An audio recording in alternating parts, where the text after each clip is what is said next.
ఏమిట్రా దిక్కులు చూస్తున్నావు? నా ఊహా సుందరి కనిపిస్తుందేమో అని వెతుకుతున్నా. ఎప్పుడు చూసినా ఊహా సుందరి అంటావు, అసలు ఎలా ఉంటుంది? ఏమో నాకే తెలియదురా. ఏడ్చినట్లుంది. నీ ఊహా సుందరి ఎలా ఉంటుందో నీకే తెలీదా? నిజంరా, కానీ నా ఊహా సుందరి కనపడితేనే నేను పెళ్లి చేసుకుంటాను, లేకపోతే జీవితాంతం బ్రహ్మచారిగా ఉండిపోతాను. ఎలా ఉంటుందో తెలియదు అంటున్నావు, మరి చూస్తే ఎలా గుర్తుపడతావరా? సింపుల్ గా చెప్పాలంటే నా ఊహా సుందరి అద్భుత సౌందర్య రాశిరా. బాపు గీసిన బొమ్మలా ఉంటుంది. ఒక్క మాటలో చెప్పాలంటే చూడగానే మూర్చిపోయేటంత అందంగా ఉంటుందిరా నా ఊహా సుందరి. చూసావరా, నేను చెప్పగానే పంచర్ అయిపోయింది. పెద్ద శుభ సూచకం.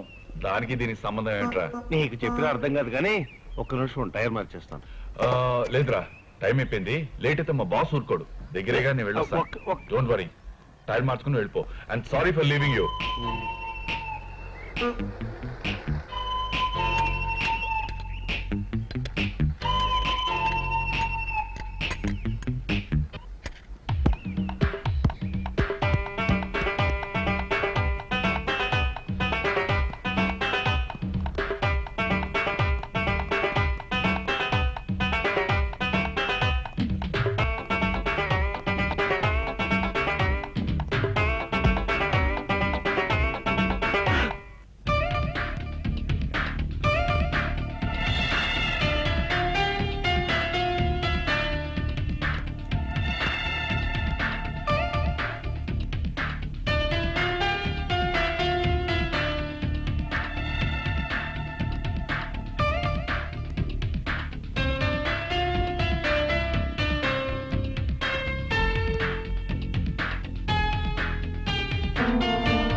అరే మిస్టర్ మిస్టర్ సోడా తీసుకురావాయ్. అలాగే సార్.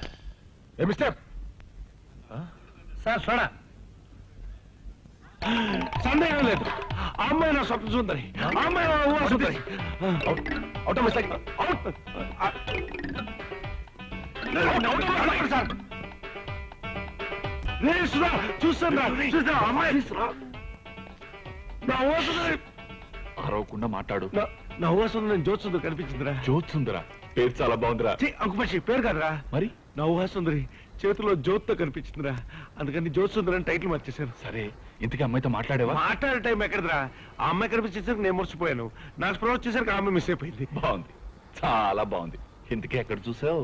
మనం వస్తుంటే స్కూటర్ పంచర్ అయింది కదా. అయింది. పంచర్ అయిన స్టెప్ని తీసాం కదా, తీసావు. ఆ స్టెప్ని రోడ్ నెంబర్ దొలుకుంటే ఏమిందిరా?